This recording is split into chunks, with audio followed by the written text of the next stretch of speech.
va aujourd'hui travailler sur la morphologie dentaire. On va commencer par la centrale, c'est-à-dire la dent antérieure. Que ce soit la 11 ou l'autre dent, la 21. Donc on a besoin d'un morceau de savon avec un couteau. On va essayer de reproduire, de sculpter la dent sur toutes les faces. On a les 4 faces, la face vestibulaire, la face linguale, mésiale et distale. D'accord? Ce TP, il est fait pour les étudiants de la première année, que ce soit au niveau de prothèse dentaire ou là au niveau de la chirurgie dentaire. Donc on va commencer par la sculpture. C'est-à-dire, on va prendre un carré, là où on va dessiner la dent sur la face vestibulaire. Et on va commencer à faire la soustraction. C'est-à-dire, on va soustraire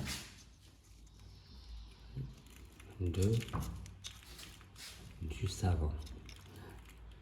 Là, ici, on a la face vestibulaire. On va essayer de la diviser en 3 parties, c'est-à-dire une partie incisale, la partie moyenne ou centrale et la partie cervicale. Sur une théorie, on a un bombé au niveau cervical. Le 1/3 cervical sur la face vestibulaire présente un bombé. Voilà, très bien.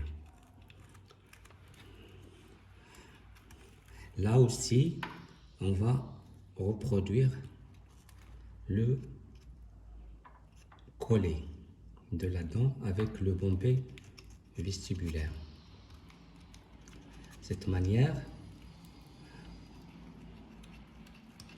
voilà, les 2/3 inférieurs jusqu'au bord libre sont presque plats. Là, ici, on a essayé de donner une forme à la face vestibulaire. D'accord?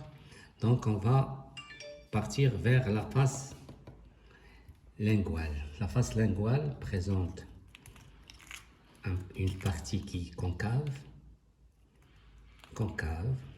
et une partie qui est convexe. La partie concave, elle est présentée par la fossette linguale et les crêtes marginales. Par contre, la partie convexe, c'est le cingulum, c'est la partie convexe.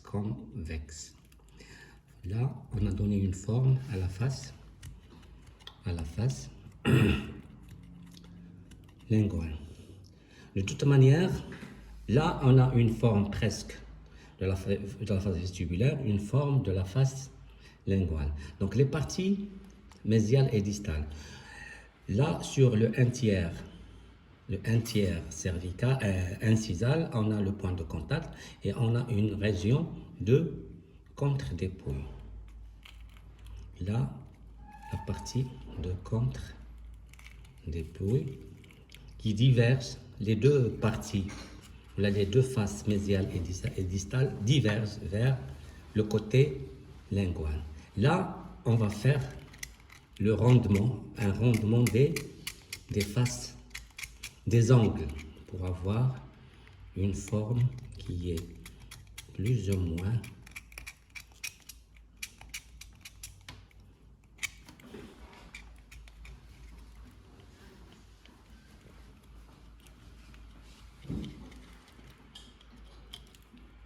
les détails et la finition, il va arriver en dernier lieu.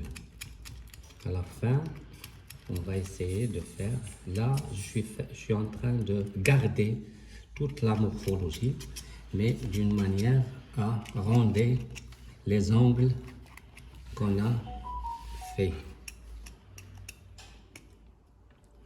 Là, on va faire un prolongement de la racine. On va prendre une partie du socle pour faire un prolongement de la racine, c'est-à-dire comme ça, prolongement de la racine.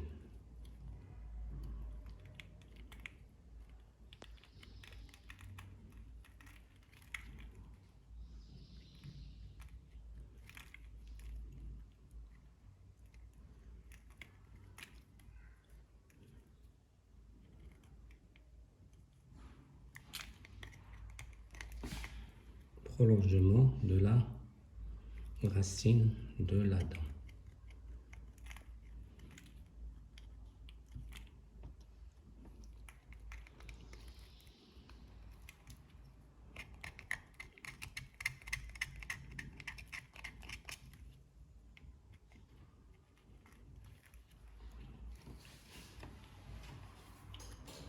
Donc là, ici, je suis en train de finir.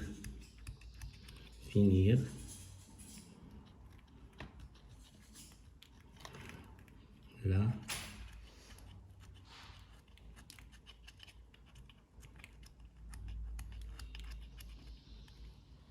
Finir là-dedans.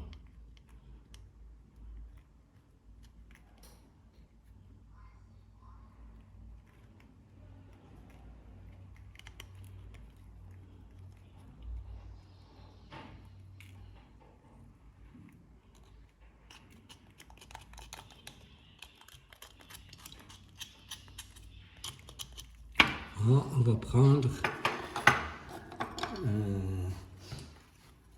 là pour faire le cingulum avec les crêtes marginales. Cingulum avec les crêtes marginales et reproduire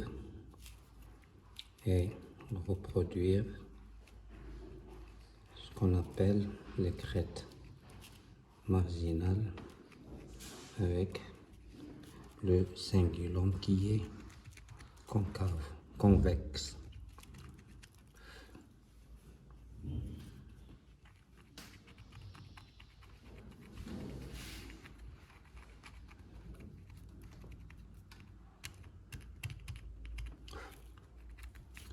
Là, sur la face, on a le collet, la limite cervicale, elle est en V,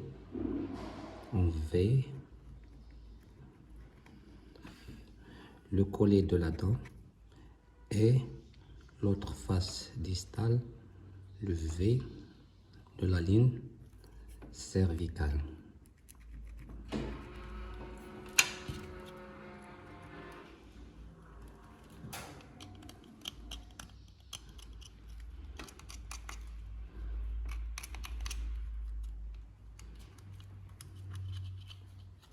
Et là, on va commencer à faire, là, on a le prolongement de la racine, on a la limite cervicale et on a la limite cervicale au niveau mésial et distal avec une face palatine avec des crêtes marginales et un cingulum. D'accord? Donc, sur la face vestibulaire, si vous pouvez faire les détails, elle est formée par 3 lobes, des sillons et des lobes. Des sillons et des lobes. On a une face vestibulaire formée par des lobes,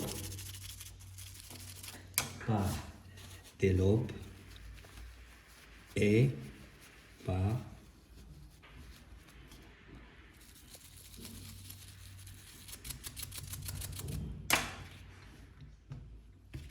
des lobes sur la face vestibulaire. Je vais les effacer un petit peu pour qu'on qu'on présente par des lobes exagérés sur la face vestibulaire. Voilà, et on va faire les angles, que ce soit l'angle médial et distal. Si on prend ça comme 21, donc on va avoir l'angle arrondi, légèrement arrondi sur la face.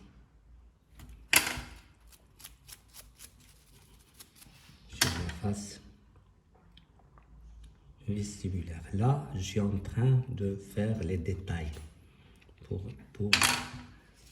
la dent. Les détails.